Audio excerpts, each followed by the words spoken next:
ආර්තාව පිළිබඳ ප්‍රහාර විකාශ සලකා බලන්න.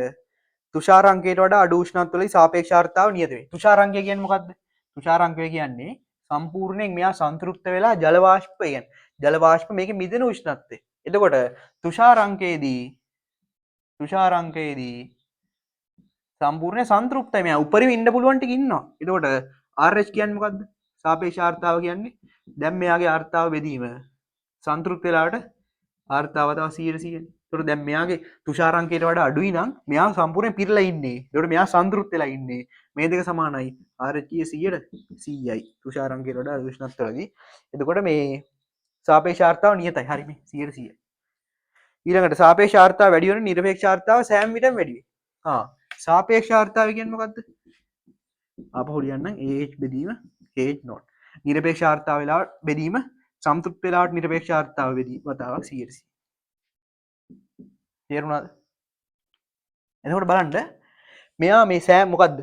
සාපේක්ෂ ආර්තාව වැඩි වෙන නිරපේක්ෂ ආර්තාව සෑම තමයි මෙයා. මෙයා වැඩි වෙනකොට AH සෑම විටම වැඩි වෙයි කියනවා. හැම වෙලේම වැඩි වෙන්න ඕනේ නැහැ.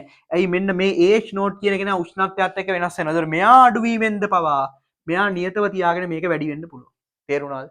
එතකොට ඒ කියන්නේ පරිසරයේ උෂ්ණත්වය මොකද වෙන්නේ අඩු වෙද්දී මෙයා සංතෘප්ත වෙන්න අවශ්‍ය කරන ජල වාෂ්ප ප්‍රමාණය අඩු වෙනවා. ඒතකොට AH0 අඩු වෙනවා. එතකොට ඒත් සාපේක්ෂ ආර්තාව වැඩි වෙනවා. මෙයා නියතව තියෙනවා. තේරුණාද? එතකොට B වැරදි. ඊළඟට නිරපේක්ෂ ආර්තාව නියත විට උෂ්ණත්වය වැඩි වීමත් සමග සාපේක්ෂ ආර්තාව අඩු වේ. උෂ්ණත්වය නියත වෙලාවට ආපහු ලියන්න. RH සමානයි AH බෙදීම AH0 වතාව 100ට 100නේ. හරිද? එතකොට උෂ්ණත්වය නියත වෙලාවට උෂ්ණත්වය නියතයි නම් මොකද වෙන්නේ? නිරපේක්ෂ මේ සංතෘප්ත ආර්තාව AH0 කියන එකනත් නියතයි. උෂ්ණත්වය වැඩි වෙනවා සෝරි උෂ්ණත්වය වැඩි වෙනවා. උෂ්ණත්වය වැඩි වෙනවා කියන්නේ වායුවේ වියලි ගතිය වැඩි වෙනවා. වියලි ගතිය වැඩි වෙනවා කියන්නේ සංතෘප්ත වෙන්න ගොඩක් ජල වාෂ්ප ඕනේ. තේරුණාද? ඒතකොට AH0 මොකද වෙන්නේ? වැඩි වෙනවා. උෂ්ණත්වය වැඩි වෙද්දී AH0 වැඩි වෙනවා. සංතෘප්ත වෙන්න අවශ්‍ය කරන ජල වාෂ්ප ස්කන්ධය වැඩි වෙනවා. ඒක පරිමාව තියෙන්න ඕන. සංතෘප්ත වෙන්න ඒක පරිමාව තියෙන්න ඕන ජල වාෂ්ප ස්කන්ධය වැඩි වෙනවා. මේක නියතයි කියනවනේ. ඒතර මේක අඩු වෙනවා. හරි. C හරි. ඒතකොට C A හරි නේද? මං අර ඉස්සෙල්ලා කිව්වේ 100ට 100යිනේ. නියත වෙනවා. B වැරදි C හරි.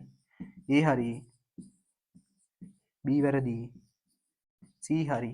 A හා C පමණක් සත්‍ය වේ. උත්තරේ කීයද? 3. එහෙම තමයි ගන්න. හරි හිතලා ගන්න ඕනේ.